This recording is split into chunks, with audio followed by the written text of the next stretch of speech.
Hey, hi guys, welcome back to my channel.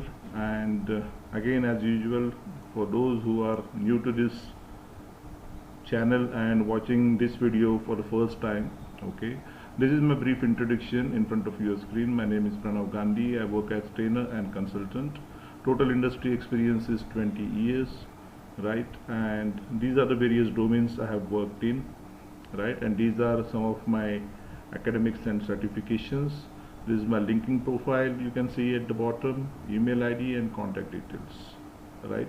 So I work as a trainer and consultant in data science, and I have been already created a lot of videos, so you can please subscribe the channel and go through all those videos, because every video will be in connection with the previous video, right? So yesterday we have seen, or I mean in the last session we have seen some basic programming or core programming R code, how to so that is basically for beginners, okay, nothing related to statistics and all. So just wanted to give you understanding about how RStudio can be utilized, and what are the different facilities IDE is having. Okay, so it's pretty long video, 1.5 hour long video, but then just to for a beginning purpose, that video has been created. Definitely I am going to create few more videos like or advanced level videos, how to use our studio and all, but then that is only for the beginners, okay, or maybe intermediate people who know little bit about R and all. So today we are going to see something related to data science, and that too the topic which we have already covered, that is basic statistics, okay. So when it comes to basic statistical analysis, to begin with, okay, it is also called as exploratory data analysis, right? So what type of R functions or R code can be used to do all that analysis, right? So we have already covered. So let me take a new window just to explain.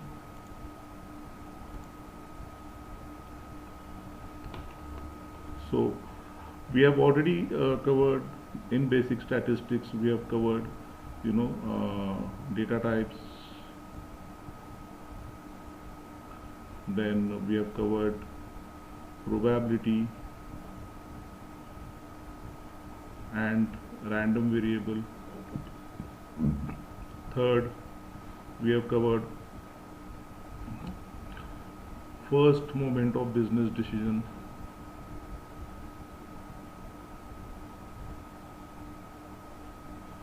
Then we have covered second moment of business decision.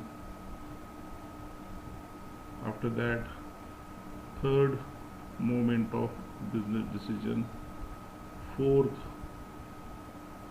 moment of business decision, graphical techniques or graphical plots, we can say graphical representation plots, or you can say representation. So we have seen histogram, bar plot and box plot in that, also QQ plot, or what you can say quantile plot, right? Apart from that, we have seen how to calculate z-score, right? Then how to get the probability calculation, or how to calculate the probability of a value falling in a particular range in the standard normal distribution, that is in the z distribution, okay. How to calculate the probability for that, probability calculation with the z-score.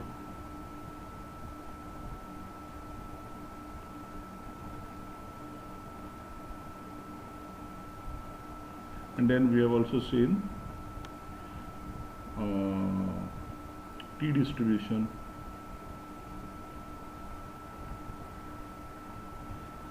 right? So these are the various topics we have already covered. In that we are going to see, so R level or R code will be used for this first moment business decision, second moment, third moment, fourth moment. Okay, so what are these, what are the different codes we use to do all this? Okay, then what are the codes for graphical representation? Okay, then how to calculate the z values or probability calculation by using z-scores. Okay, so these are some of the points which we are going to cover today with this particular session, right? So let's begin with our R code. So as those who have attended my previous sessions, okay, may be aware that we are working on a file called MBA. Okay, so there is a data set called MBA. So let me put it off my camera, and yes, so there is a file called MBA. This MBA file basically contains, so let me call this file first. Okay, so this file, so to call the file, as we have seen in the last session, I am using read.csv function, and I am giving the path to the file. The file is available in my global environment of RStudio. This file, if you see, if you want to view, you simply have to click on this, or you can click on this arrow as well, so you can have a look at this, you know, what are the variables this particular file is carrying. Okay, so it is having data serial number, workx, and GMAT. Right, there are 773 observations and 3 variables in total. Right, this file is talking about actually, you know, those students who are applying for doing an MBA course, and of course they are you know, having some experience carrying with them before going for MBA. And they, as we all know, that for getting an admission to MBA, there is one centralized exam called GMAT, and we have to give that examination. So there are some GMAT scores available for each and every student. Okay, out of these 773 students. Okay, what is the work experience for the student number 1 or data serial number 1? So he has a work experience of 21 maybe weeks.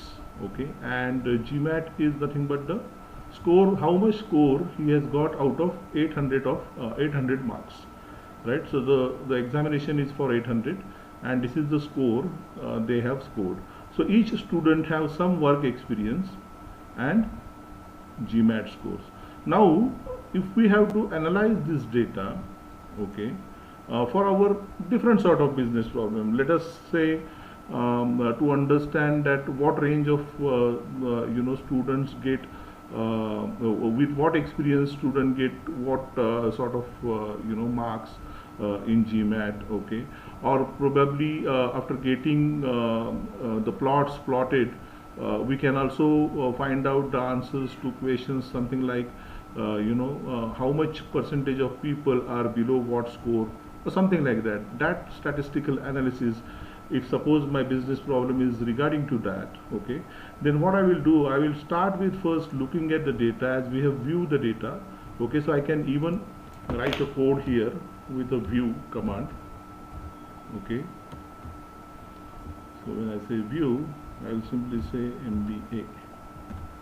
So it is going to show me this file over here. Okay, after that, if I want to see the structure of the MBA data set, I can use str function, which will give me the column names, the data types, and some of the values, some of the initial values each variable is carrying. Right. So always, if I want to access this particular data serial number column or workx column or GMAT column, what I have to do is, I have to, we have seen it yesterday, I have to use the dataset name first, then I am using a dollar symbol. See, you will always find when you say a structure for any object, okay, so MBA is an object over here, but it is a data frame object. So there are various different types of objects. So all those objects may have sub-objects within them. Okay, something like data frame is having columns, but some objects may have some different values. Okay, so they may be denoted, instead of dollar, maybe a symbol like @ or symbol like greater than or symbol like some other symbol, right? So the meaning of that is, if you want to access that particular information, then you have to use this symbol after that immediate object, right? So MBA dollar, when I say, okay, let me show you, when I say MBA dollar, I will get a drop down box with all the column names which is there in this particular data frame. Okay, so no need to type all the coding over here, and this drop box is available for each and everything, right? So whenever you start typing, once you type 2 or 3 letters or 4 letters, okay, by that time it will immediately start popping up with the information. Probably you just simply have to select any one of the option which you are searching for, right? So first of all, I want to check, suppose, the average of the data set. So why? Because we are looking at the first moment of business decision. Okay, and what is first moment of business decision? A video has been already created for that. Okay, so you can please go through that first moment business decision video to understand what it is exactly. Today we are seeing the R code for that, right? And the code is simply, if there are 3 different first moment business decision measurements, right? First is mean, second is median, and third is mode. So if I want to see the average of GMAT, okay, so I will get it like this. 711.16 is the average the GMAT column is having. Okay, so GMAT is having various values. If I want to find out the average for these values, then I will simply say mean function, okay, MEAN, mean, MBA dollar GMAT. Similarly, I can calculate the median. Okay, the advantages of median, disadvantages of mean or median, all has been discussed in earlier videos, right? And that is why I said that all the videos are in connection. So you can see, check the dates also, publishing dates also. So every new video I am publishing is having some connection with the previous videos, right? So median is nothing but the middlemost value when the data is arranged. So suppose if I arrange this data either ascending or descending order, then once I arrange this data, what will be the middlemost value? That will be given by the median, and that value is 710, right? And similarly, mode is another function over there, okay, for first moment business decision, or we also called it as measures of central tendencies, right? But then if I use this mode function and I give MBA dollar GMAT to it, then I am getting it as numeric. Okay, so the inbuilt function mode, which is coming up with our studio, okay, is giving me the data type or class of that particular column, okay, or the values which are contained by that particular column, right? So mode function is not available to calculate the actual mode I am looking for as a statistical analyst. So for that I need to write a user defined function. What is user defined function? We have discussed in the previous session, right? A session before this. So the user defined function, I am going to declare or create. The name of that function is get mode. I can give any name, okay, show mode or give mode, whatever name I want to give that function. And the function we write it as function of x. Yesterday we have seen it, right? In the curly braces I am writing a code like this. So here what I am doing is I am saying there is a unique function available with the basic R. Okay, so it is an inbuilt function. So this unique function I am passing this x, which is coming as an input to this function get mode, okay, which I am going to pass. And this unique function is going to find out a unique numbers from this particular data, whatever data I am passing it, right? And from that it is going to calculate which is having a maximum number of repetition in that particular column. And for that, which max is a function we are using. Okay, we are also using tabulate function. We are also using wherever this number is matching, okay, with x. X means the input. Okay, so whenever the input is matching with my unique value with this, okay, and whichever out of them is having a maximum repetition, that is going to be my mode. Because what is mode? Mode is the maximum occurrence, the highest occurrence within the data. So suppose in this particular GMAT score 710 is appearing more number of times, that means the mode for GMAT is going to be 710.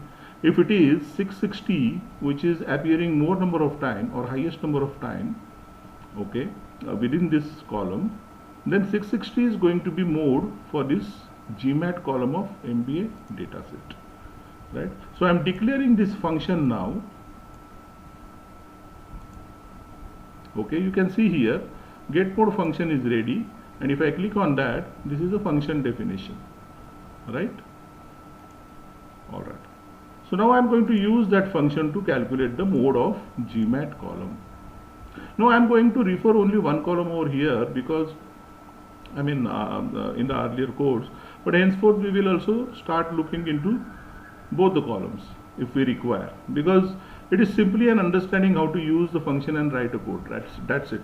Okay, so trying to find out the mode for GMAT column. So this is the mode. 710 is the number which is repeating maximum number of times within this column, and that is why 710 is the mode value for GMAT.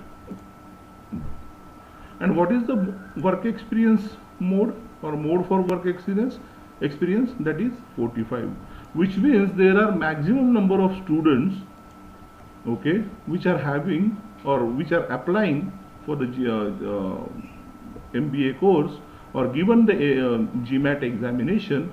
Okay, the maximum number of people are having 45, whatever unit, maybe weeks, maybe days, whatever, because unit is not given over here, but whatever, irrespective of the unit, 45, let us assume that it is weeks, so 45 weeks of experience.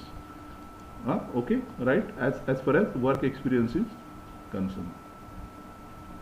So this is how we will do a first level of understanding of the data for each and every column given to me. Okay, so from this first level of understanding, what we have understood, or by calculating this, what we have understood, that out of these 773 students, okay, whatever scores they have scored, the average score for the 773 student is 711 out of 800, right?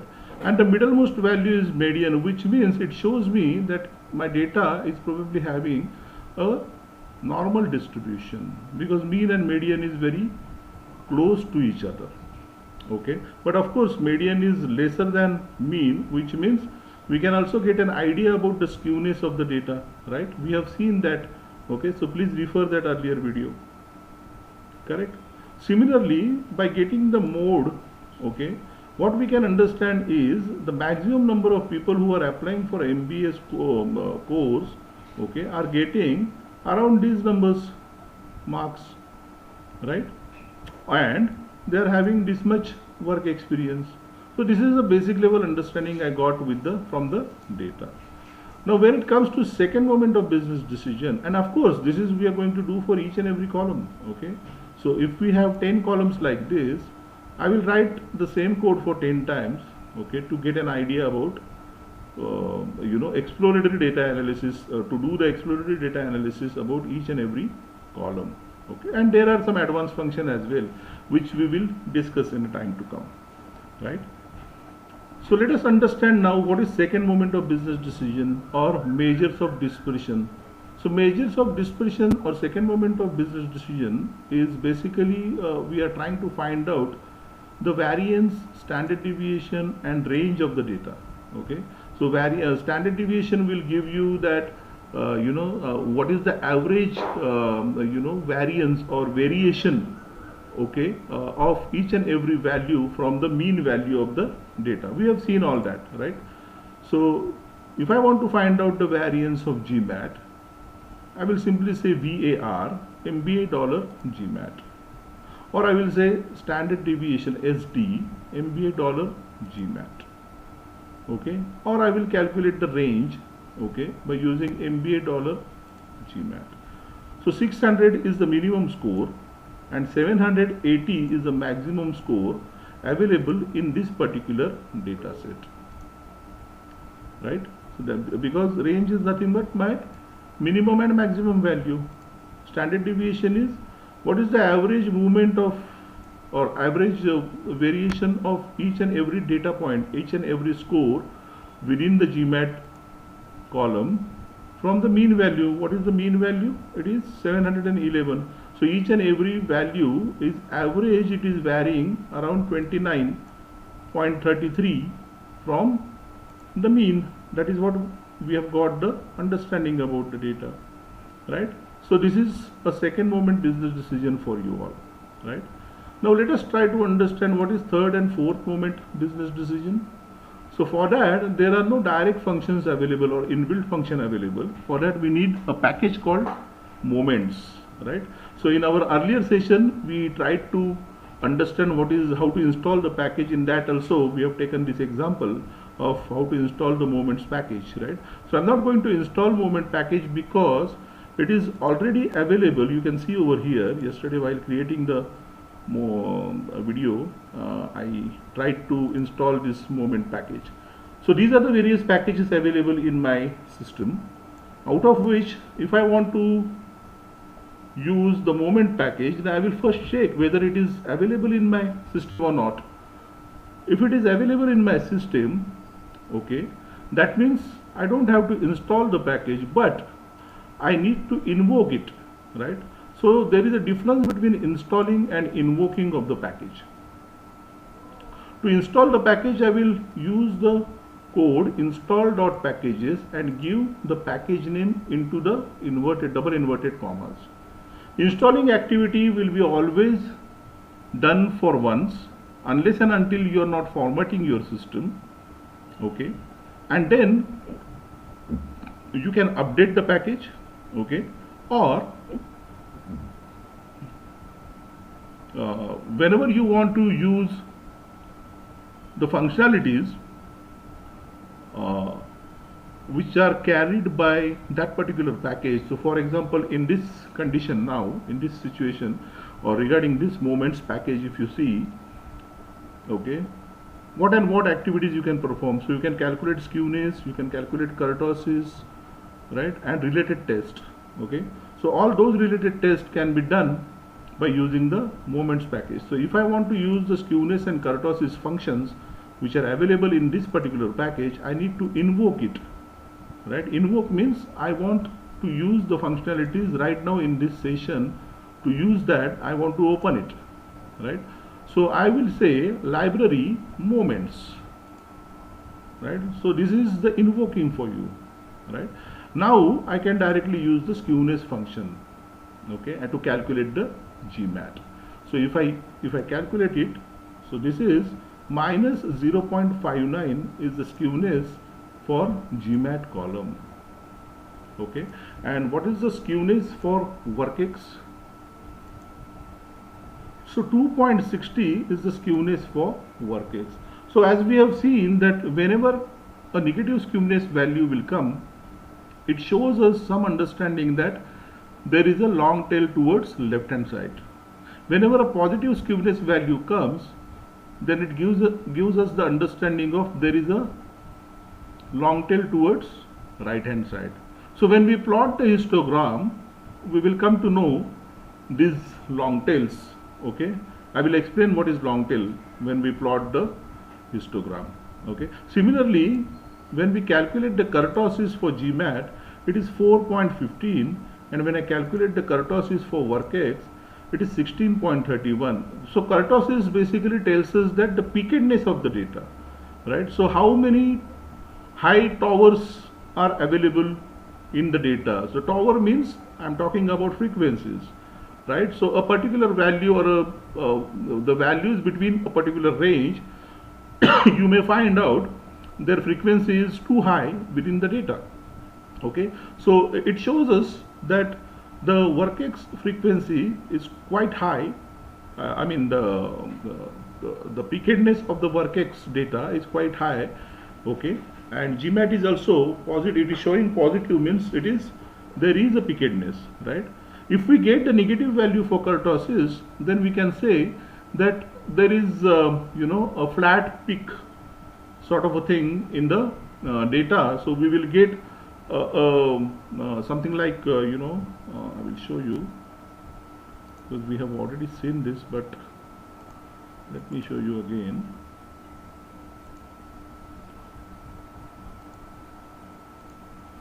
So when I get a positive skewness,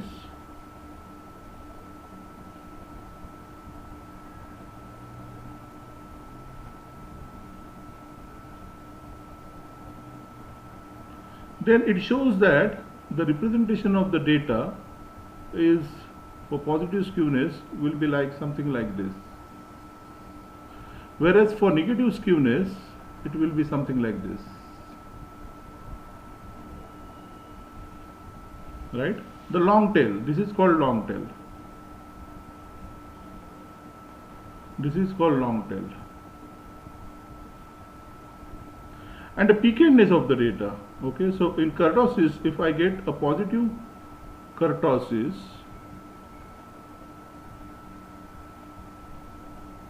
sorry, my handwriting is very bad, and negative kurtosis, right? So it shows us that we are going to have a peak like this for a positive kurtosis, and for a negative kurtosis we will be having a peak like this. Okay, so you see here these tails are very thick over here, whereas these are very thin tails. Okay, so it is talking about thin and thick tails, or the peakedness of the data, right? So it is a flattish, you can say, whereas this is having a peakedness. So there is a peak in the data, right? So this is what we can get an understanding when we see these values, right? So if I plot a histogram for GMAT, you will see how it look like. Look at that. So GMAT histogram is giving me such type of representation, means if I try to draw, let me try it, just whether it is happening or not, I don't know. So yeah, I want to use a brush over here. Where is that?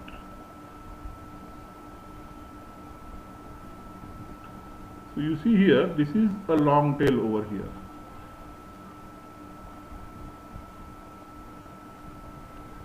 I've got it. Okay, so this is my long tail.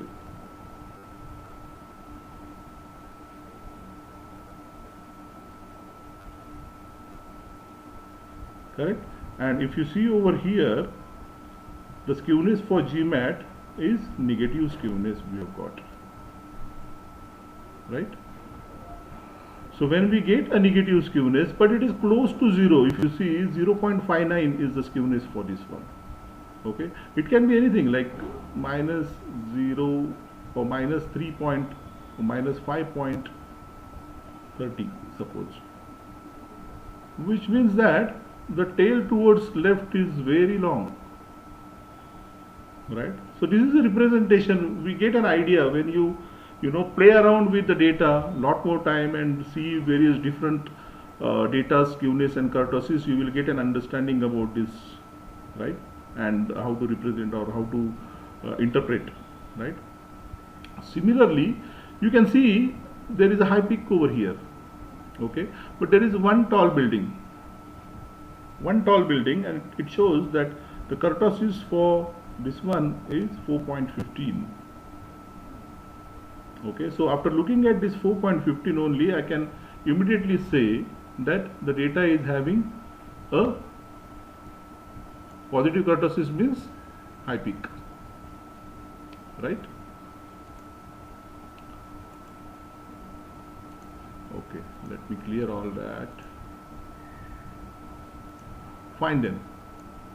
Now similarly, if we see this workx data histogram, and you see over here we are having a long tail towards right hand side, and that is why you see a positive skewness value is there for workx, a positive skewness 2.60, right? And look at the buildings over here, and the pickedness, it is very high peak, okay, than these, all these. Okay, so if you see this building and these buildings, okay, so the difference is very huge, and that is why you will see a very high kurtosis this data is having, right? And of course, because of right side long tail, we are getting a positive skewness. So this is how the third and fourth moment business decision may help us in getting the understanding of the distribution of the data. At the same time, as we have already discussed, that skewness and kurtosis will be also used to calculate the sample size. How? That we have already discussed in that particular video, right? Now let us understand some graphical techniques. One of that we have already seen, and how to interpret those graphs. Okay, so if I plot a bar plot for GMAT, okay, you will find out that this is the plot we are getting when I plot as a bar plot for GMAT.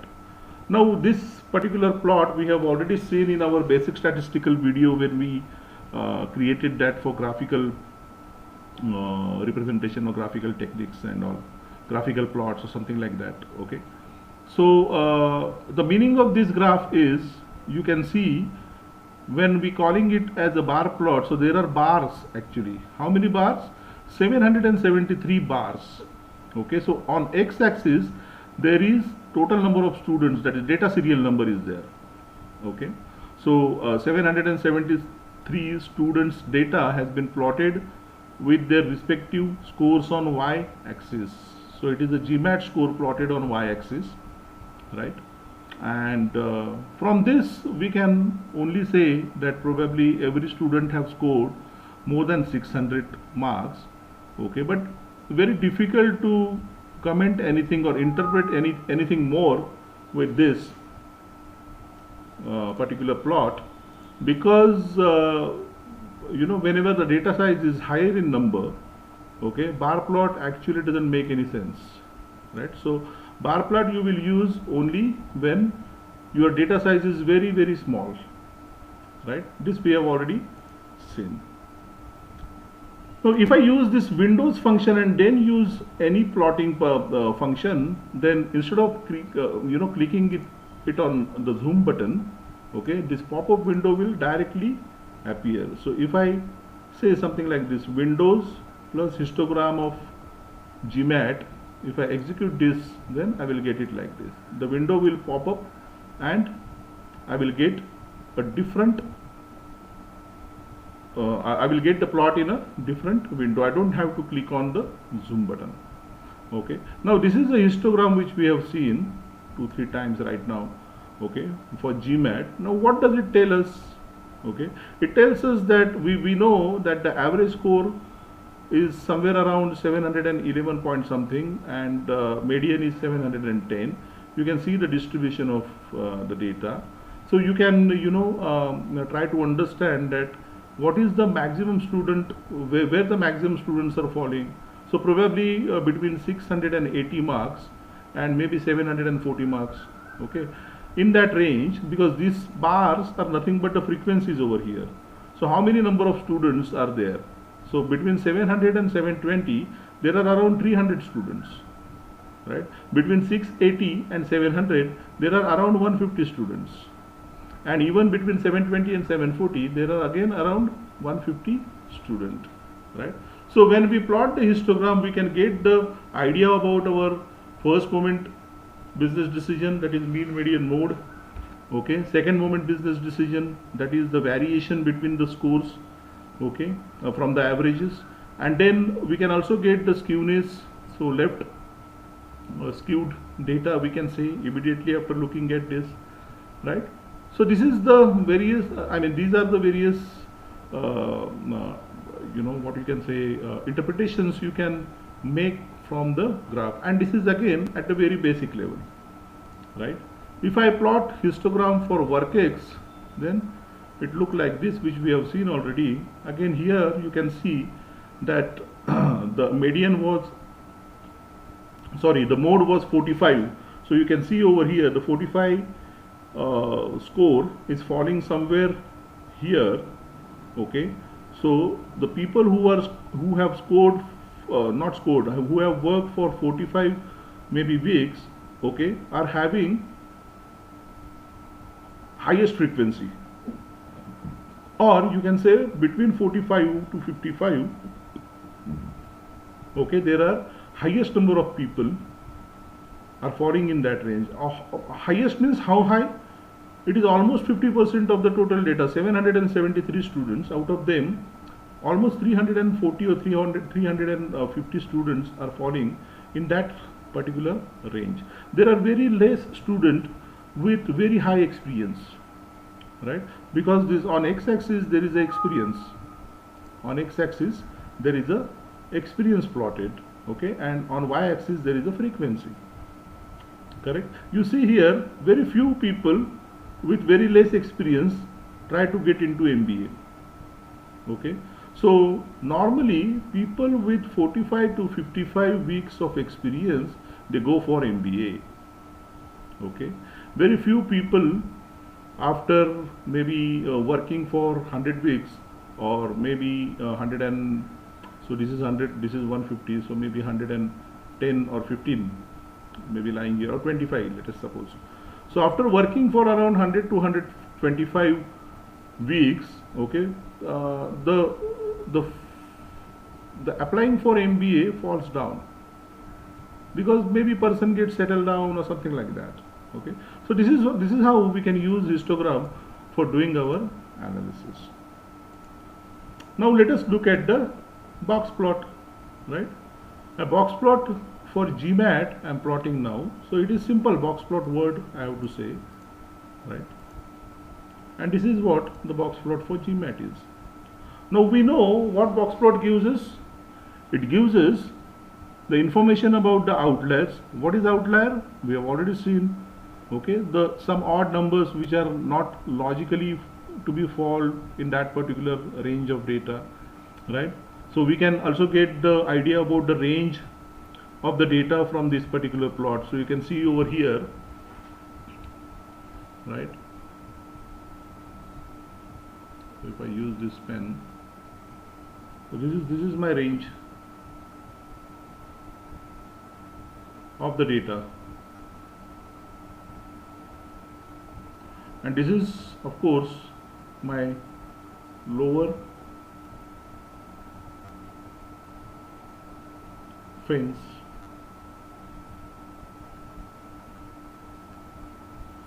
this is upper fence, this is my Q1, this is my Q3, and this is my median. So median is 710, okay, and data is having, so this is a vertical plot. So box plot by default will be plotted vertical, okay? So if I want to plot it horizontally, I can show you how to plot it horizontally, but even from a vertical plot you can get the skewness idea about the data. You can see, so this is the skewness for the data, okay, and so this tail is longer than this one, right? And that is why it is left skewed data, because when I say lower fence means this is having the minimum values in the data set and this is having the higher values in the data set or in that column, okay? So these are my scores, and box plot is a little advanced level plot, a very important plot. That is why I'm explaining it in that detail. Okay, and these are my outliers. So the meaning of these three values is there are three different values at which outliers are there.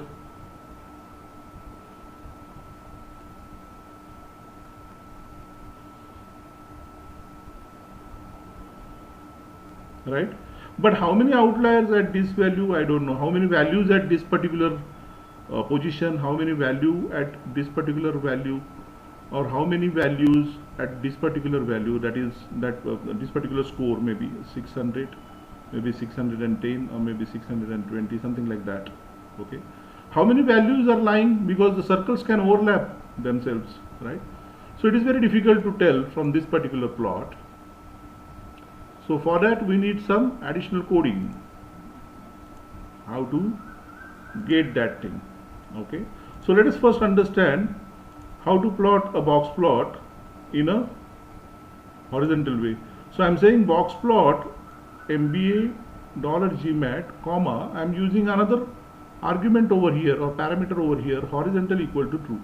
When I say this, the same plot, I'm getting it in a horizontal way.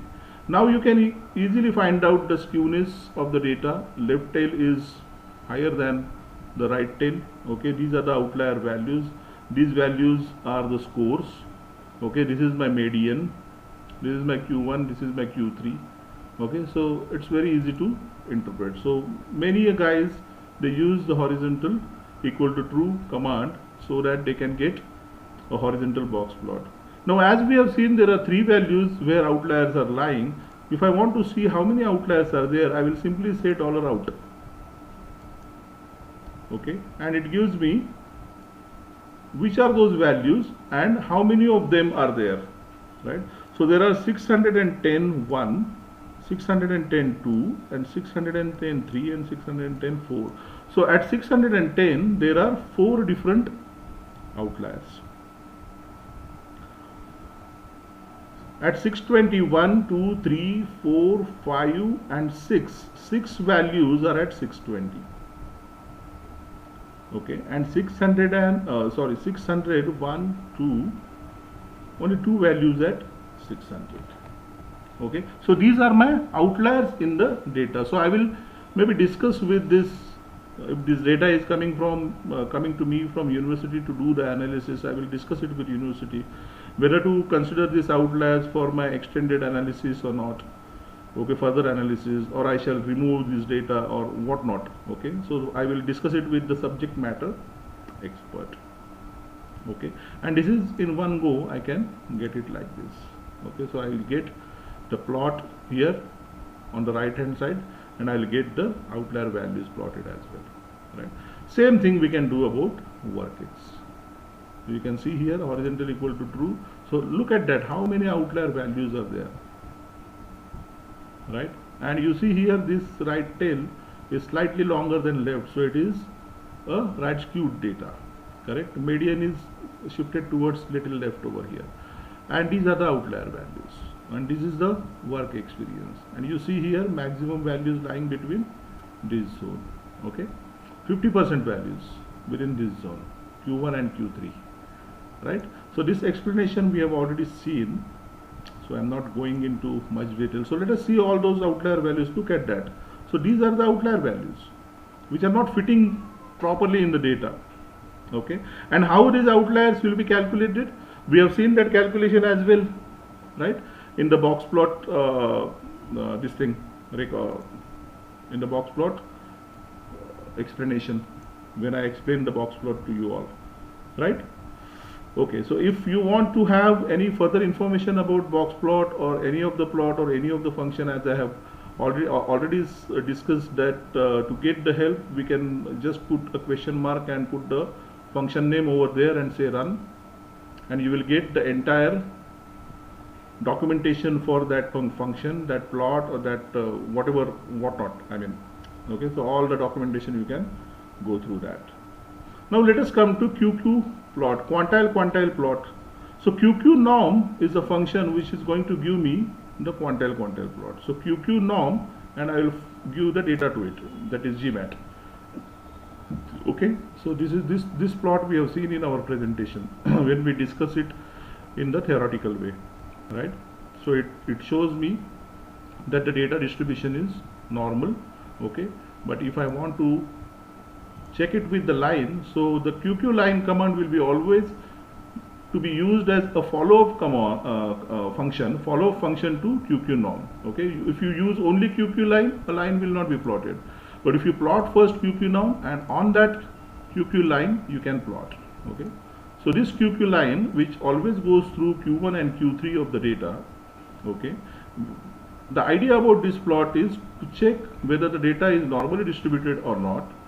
Okay, and where the how the distribution is, and where maximum values are lying. If they are lying on or around the line, which means that the data is normally distributed.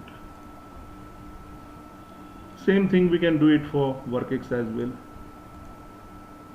Okay, so you see here, probably someone say, so whenever a plot is plotted, it is always subjective. Okay, so for some people this may not be a normally distributed data, or for some people it may be normally distributed data.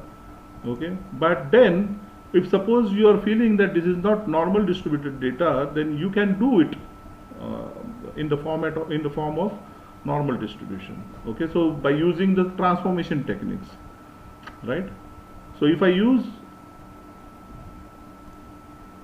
the transformation technique, something like, you know, log transformation or exponential transformation or any mathematical calculation, if I do on the data and plot the data again, okay, it gives me a different sort of a plotting. So if I want to convert, so transformation technique normally will be utilized to convert the data into a normal distribution. Okay, so let us see if I use it on this workx data. Suppose I use log transformation over here.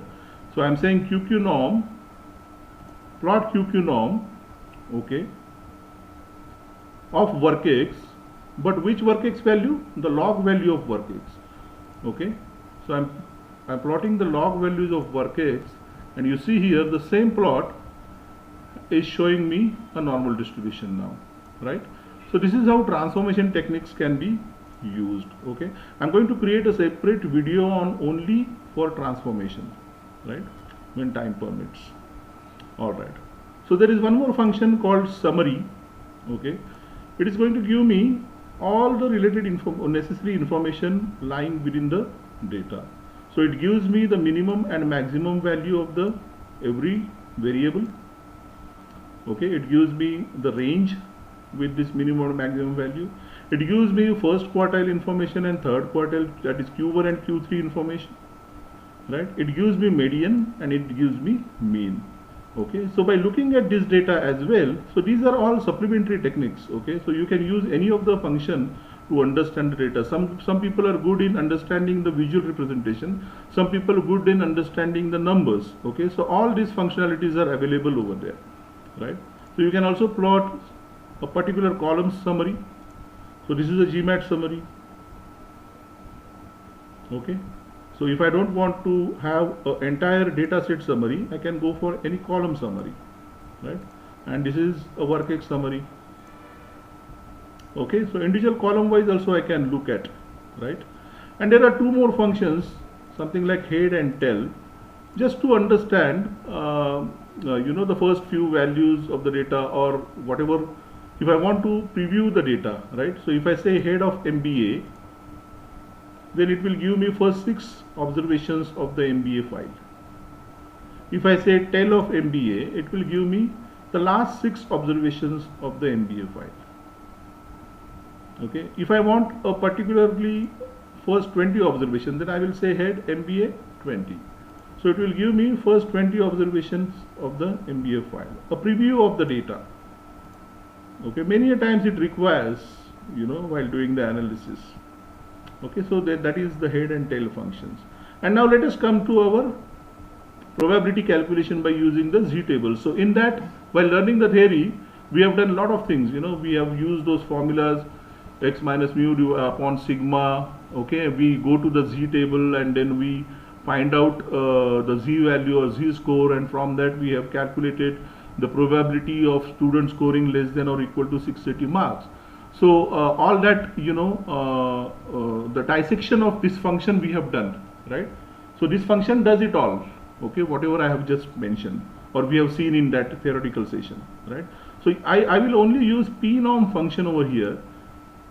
I am giving 680 marks, 711 is my average for the data, and 29 is my standard deviation for the data, right?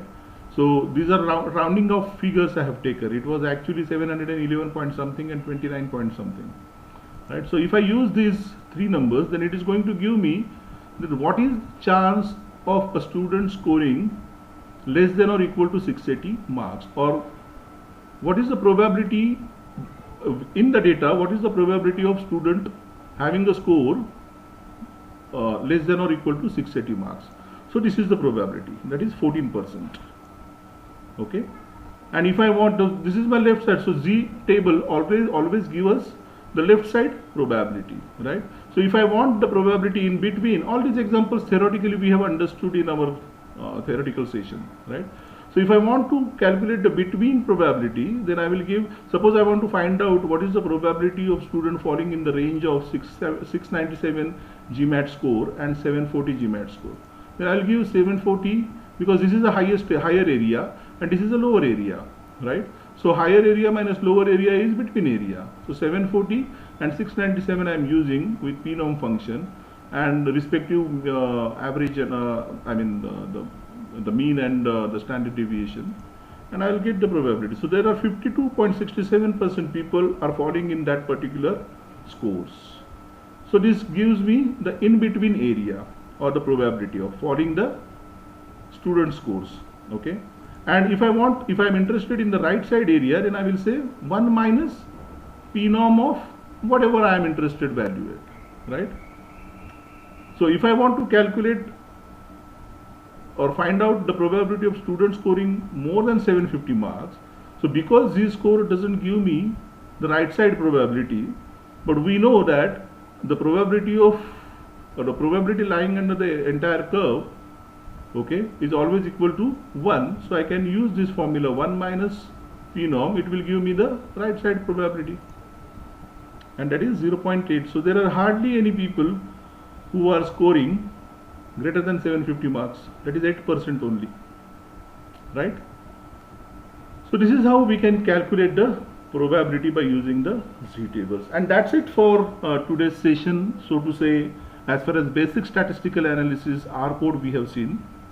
If you have liked the session, please hit the like button on YouTube as well, and if you want to be updated about the further videos and further learning sessions, then please subscribe the channel and hit the bell icon so that you will be always updated about new videos which I am creating.